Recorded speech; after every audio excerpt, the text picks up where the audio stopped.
You know how it is, you want to really get to the heart of something, find those aha moments, but without wading through tons of information. Exactly. You want the insights without the overload.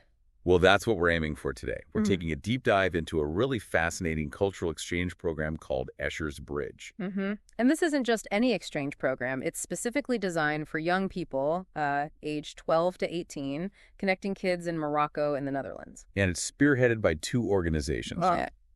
Stichting WailSalutem in the Netherlands. And AtlasBridges over in Morocco, they share this vision of using art, specifically art, to forge genuine connections and, strengthen the relationship between the two countries. Okay, so let's get to the core concept. What's the big idea behind Escher's Bridge?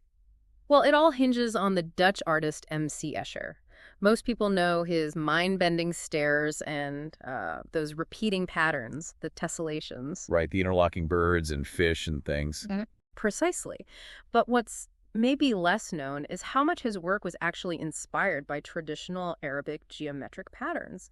So the project uses this link, this artistic bridge, you could say, to connect the cultures. That's the really compelling part for me. This iconic Dutch artist drawing inspiration from Arabic design. It sets up such a natural pathway for cultural exchange. So our sources today are the project proposal and a funding application. That's right. They give us a pretty clear picture of what's planned. Okay, so let's jump in. What are the main activities? The core of the project is organizing workshops for these young people in both countries. And the focus, as you said, is Escher's connection to Arabic art. Exactly. Exploring how that influence shaped his work is central to all the workshops. And what are they hoping the kids and the project overall will achieve? What are the main goals? There are three main ones laid out. First, fostering real intercultural dialogue, getting the kids talking and understanding each other. Second, developing their own creativity. And third, on a bigger scale, strengthening those bilateral ties between the Netherlands and Morocco. Makes sense. How will they know if it's working? Are there specific things they'll measure? Yeah, they've got performance indicators. They'll be looking for a clear increase in cultural awareness among the kids. That's one key thing. Okay. And the other is the actual artwork the participants create. They want to see how it's inspired by Escher and the concepts they've learned. So it's learning, but also creating. Learning through doing. So what kinds of activities are actually planned for these workshops? What will the kids be doing? It's a really nice mix, actually. Guided tours of Escher's art, which seems like a perfect starting point. Then hands-on workshops digging into geometric patterns. Plus, they're bringing in technology, robotics, and digital art workshops, and it all culminates in an exhibition of the kids' work. That sounds really engaging. I see there's a specific visit planned to the M.C. Escher Museum in The Hague for the Dutch group. Yes, and similar workshops planned for Morocco, too. And the hands-on part in the Netherlands? What does that look like? A key activity will be drawing tessellations on paper. You know those patterns where shapes fit perfectly together, no gaps, no overlaps, like tiling? Ah, okay. So they get to try Escher's technique themselves. Exactly, and experience the principles behind it firsthand. And the source material mentions Escher's inspiration came from the Alhambra Palace in Spain, right? Another link to Islamic art. Spot on. The Alhambra is famous for its incredibly complex geometric tilework, Moorish design. It clearly made a huge impression on Escher. Interesting. And what's fascinating is that the Alhambra often uses abstract geometric shapes, but Escher, he often adapted that idea using recognizable figures like frogs, birds, lizards. So the kids will explore that difference. Yep. Abstract versus Escher's recognizable shapes. That seems to be a key part of the exploration, yeah. Seeing the roots and then Escher's unique twist on it.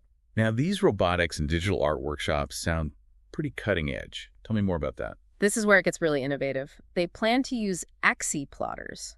Think of them as robot arms holding pens that draw based on computer code. And they'll use Scratch to program them, which is that visual coding language designed for kids, so it's quite accessible. Right, I've heard of Scratch.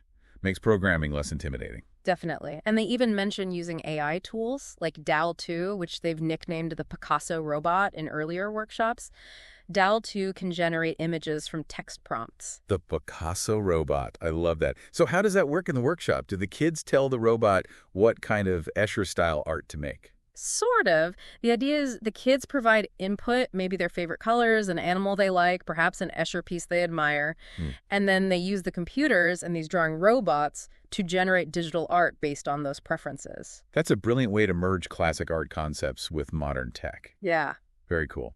And I noticed the plan is to share the results from the Dutch workshop with the Moroccan kids. Yes, and then they'll repeat a similar workshop in Morocco, but with the Dutch kids actually helping to guide their Moroccan peers. Oh, that peer-to-peer element is fantastic. It really is. Creates a genuine sense of collaboration, doesn't it, across borders? Definitely. Now, projects like this run on a schedule. Can you give us a sense of the timeline? When does everything happen? Sure. The official project start is pegged for August 1st, 2025. Okay.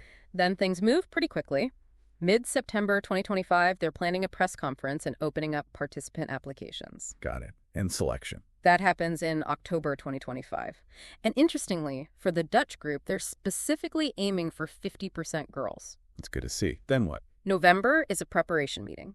Then December 2025 is when the Dutch group visits the Escher Museum and has their first workshop. So busy end to 2025.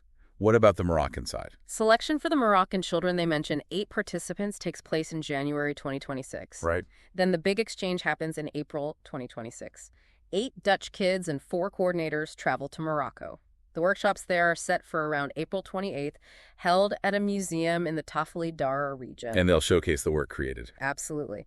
An exhibition is planned to open in Rabat, also in April 2026. The Dutch group flies back in May 2026, and there'll be a presentation of the project results back in the Netherlands that same month. The whole thing wraps up around May or June 2026. There's a slight discrepancy between the documents on the exact end date. Still, a pretty packed time frame, about 10 months or so, start to finish. Let's talk about the driving force behind this, Stichting WailSalutem. What's their main focus?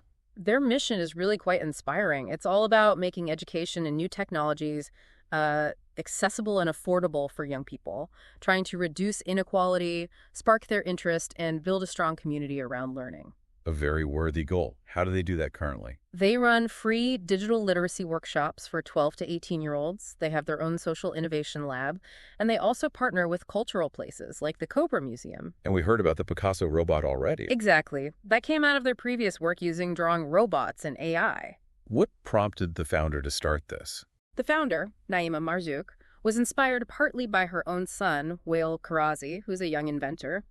But also through his activities, she met many kids with migration backgrounds or from families with limited financial means, and she felt driven to create more tech opportunities for them. That's a powerful origin story. And are they growing? Seems so. They started their first lab in Amstelveen in 2022, and there are plans for a second one in Middelburg, Morocco in 2026. Wow. Expanding internationally. Yes, and their target reach is ambitious too, aiming for at least 500 young people by the 2024-2025 school year. They even have a coaching program to help kids find internships or jobs. It sounds like it's more than just tech skills. There's a community focus too. Definitely. They really emphasize the social side of their lab, and they have this big ambition to become the Netherlands' first young SDG hub, aligning with the UN's Sustainable Development Goals. Speaking of wider goals, the application links Escher's bridge to some specific policy areas, doesn't it? It does. Youth and culture is a primary theme. I mean, it's all about youth empowerment, cultural exchange, creativity, strengthening bilateral relations. It fits perfectly. Clear connection there. What else? Gender equality and women's empowerment is highlighted as significant. How so? Well, through aiming for that 50% female participation from the Dutch side, like we mentioned. Also, the fact that the foundation itself was started by a woman.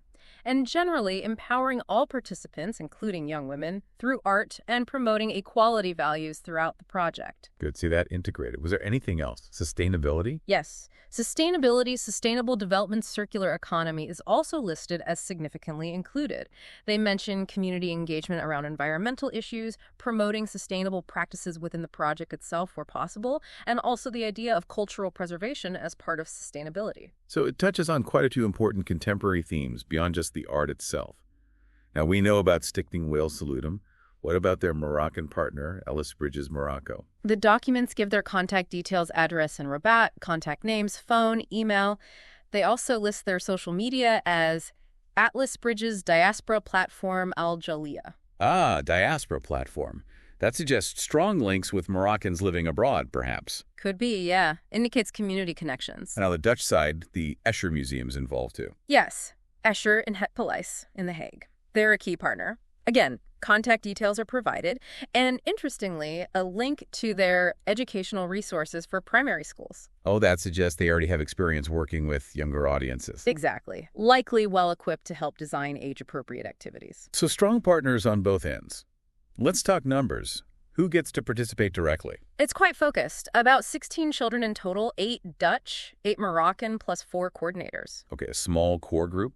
What about the wider impact, the indirect reach? They estimate reaching around 200 people indirectly. How does that break down? Through families, friends, schools, local communities where events happen, other cultural groups, the media, online followers, maybe even government officials who become aware of it. So the ripple effect could be quite broad. Makes sense. And reaching those people requires getting the word out. What's their plan for promotion and media? They seem to have a pretty thorough communication strategy. It covers promotional activities, PR, online media engagement, press briefings, releases, the works. Covering all bases. Looks like it. They mentioned strategies for local, national, and international media press releases, interviews, collaborations, and a specific online and social media plan with a project website or blog, plus active engagement on various platforms. They're also planning specific press events like a launch event and media briefings. Sounds comprehensive. Now, any project faces potential hurdles. Did they identify risks? Yes, they did a risk assessment, which is always good to see. They flagged participant selection as a high risk getting the right kids involved. How are they managing that? Through clear criteria, diverse selection committees, proper assessments, and orientation sessions beforehand to make sure everyone's on the same page. Sensible approach. What else? Funding is often a risk. That's listed as high risk, too. Their mitigation involves diversifying funding sources, not putting all eggs in one basket, saving costs where they can, careful budgeting, and having contingency funds. Standard financial prudence. Any cultural or logistical risks? Cultural misunderstandings are down as moderate risk. They plan to tackle that with cultural sensitivity training, encouraging open dialogue, using local advisors, and having clear communication channels. Crucial for an intercultural project. Logistics and travel delays are also moderate risk. They're mitigating that by using reputable agencies, getting travel insurance, and having backup travel plans. Apparently, the Moroccan partner already provided a detailed itinerary, which helps. That shows good planning on the ground. Other moderate risks include coordinating between all the partners, which they'll manage with regular communication and clear roles, and venue availability, which they're handling by booking early and having backup options. Seems like they've thought through the main potential pitfalls. Yeah. Okay, let's talk money. What's the overall budget figure? The total project budget is listed as 29,900 Mother. How is that funded? Stichting WailSalutem, the Dutch side, is putting in 8,600 themselves. They've also sourced 1,900 from other sponsors or funders. Okay, so that's 10,500 secured from the Dutch side and others. What about the Moroccan contribution? The Moroccan partner, specifically the region involved, is providing an estimated 10,000 Naira worth of in-kind support. This isn't cash, but covers essential costs in Morocco. Ah, in-kind support. That can be really significant. What does it include? Based on an email mentioned in the documents, it covers things like airport transfers, accommodation for 24 people for 4 days, meals, guided tours in Fez, Marrakech, and Rabat, a desert trip, and the workshop spaces themselves. It's quite substantial. Wow, that's a major contribution, covering a lot of the practicalities in Morocco. So with those contributions, how much are they actually asking for in this funding application? They're requesting financial support of 19,400 euro to cover the remaining costs. Got it. And the detailed breakdown is in an annex, covering things like artist fees, materials, maybe remaining travel, communication costs. Exactly. Travel, accommodation outside of that Moroccan contribution, artist fees, materials, communication, overheads, things like that. It paints a picture of a project with solid backing from both sides, both financially and in terms of resources. And just finally, there was a mention of a visual. Yeah, just a note that an image, a JPG file, is available or will be provided, presumably for promotional use. Okay. So pulling it all together, Escher's Bridge feels like a really thoughtfully constructed project, doesn't it? It really does. Using Escher's art as this literal and metaphorical bridge between Dutch and Moroccan youth is just a brilliant concept. It aims right at fostering creativity and that crucial intercultural understanding. And I find the blend of art history exploration with modern texts, the robotics, the digital art is such a smart way to engage young people today. It makes Escher relevant in a whole new way for them. I agree. And the level of planning seems impressive, thinking about cultural sensitivity, gender balance, risk mitigation. It suggests a really well-structured initiative that could genuinely make a difference for the kids involved. Absolutely. So maybe a final thought for our listeners to chew on. Isn't it fascinating how art, which can sometimes feel quite abstract or personal, can act as such a powerful catalyst for building tangible, real-world connections between different cultures? Kind of makes you wonder, what other unexpected bridges are out there, connecting us in ways we might not even realize?